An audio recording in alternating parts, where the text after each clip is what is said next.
being with us on the broadcast and right now detailing how this crucial visit is also being looked from the US perspective. Now, whereas shortly after arriving in Delhi, US Vice President J.D. Vance and his family are scheduled to visit the Swaminarayan Akshardham temple. Sources have stated that the second family of the United States are expected to begin their India tour with the visit to the Red Fort following a stop at the Akshardham temple. The Vances could also visit a shopping complex selling the traditional Indian handicraft goods. All right, viewers, on that note, that is going to be the itinerary, which is largely consisting of the private engagements that are being seen on the card. Well, Ambassador Pradeep Kapoor joins me live on the broadcast and he has been with us. Mr. Kapoor, former Indian ambassador to the US, Navtej Sarna, had said once that also given the ties that Usha Vance's India connection through the family that she has in Andhra Pradesh is going to be proving very useful for the India-US ties. So what could be expected in that regard as far as, more talks are concerned and more negotiations that happened on a softer level? What is expected as his wife is an Indian-born person. She has stayed for a good time in Andhra Pradesh, studied here and then father belongs to India. How does this entire combination is also going to be proving very useful and also instill the interest for the interest of the Indians as well? Thank you, Simran.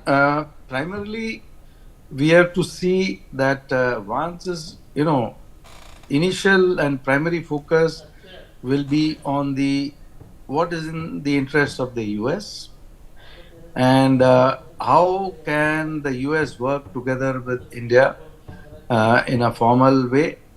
The relationship which Usha has, being a Bharatiya origin person and who has done very well for herself in the US, will of course be an important factor.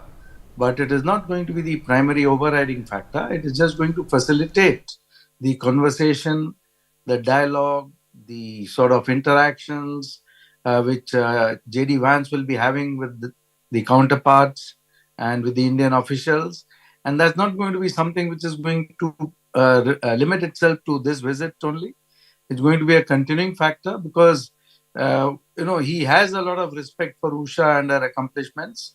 And Usha has very strong links through both her father and her parents and her grandparents to Bharat. So those will continue to play a side role.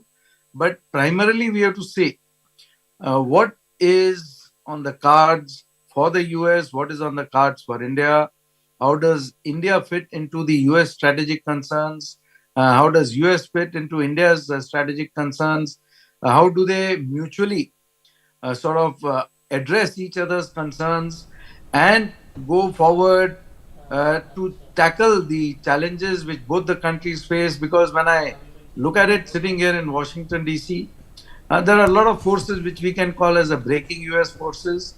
And then in India, there are the breaking India forces.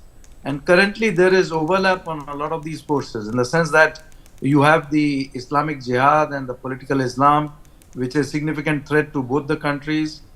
You have China, which has an aggressive posture, which is again a significant threat to both the countries. You have wokeism, which is very prominently present in both the countries and which poses a lot of threats. You have, of course, people like George Soros, who create great disruptions in both these countries. So there are all these factors which are common threats to both India and to the US. And these would have to be tackled jointly by India and the US. So also when we look at the future, we have the India, Middle East, Europe economic corridor, which needs to be implemented in a stronger, fashion, stronger manner.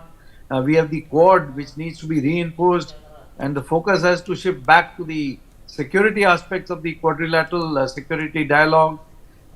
In terms of the ISET, in terms of the initiatives for critical and emerging technologies. There is a lot at stake with the AI, coming up as an important factor, with the space aspects coming up as an important factor. So there are a lot of possible areas which have already been identified for cooperation. In many cases, the collaboration has not been going ahead as smoothly as planned. The GE engines, for example, that needs to be speeded up. Defense cooperation needs to be expanded further. So we have to consolidate on all the areas that have been discussed. We have to see what are the other areas where we need to further cooperate and strengthen our cooperation. We have to see how to progress with the free trade agreement and how to sort of join together to make this the defining partnership for US, for India, and for the world for the 21st century. Well, Simran. absolutely, Mr. Kapoor, and I hear you stressing upon the key issues which are likely to take up the larger chunk of the dialogue.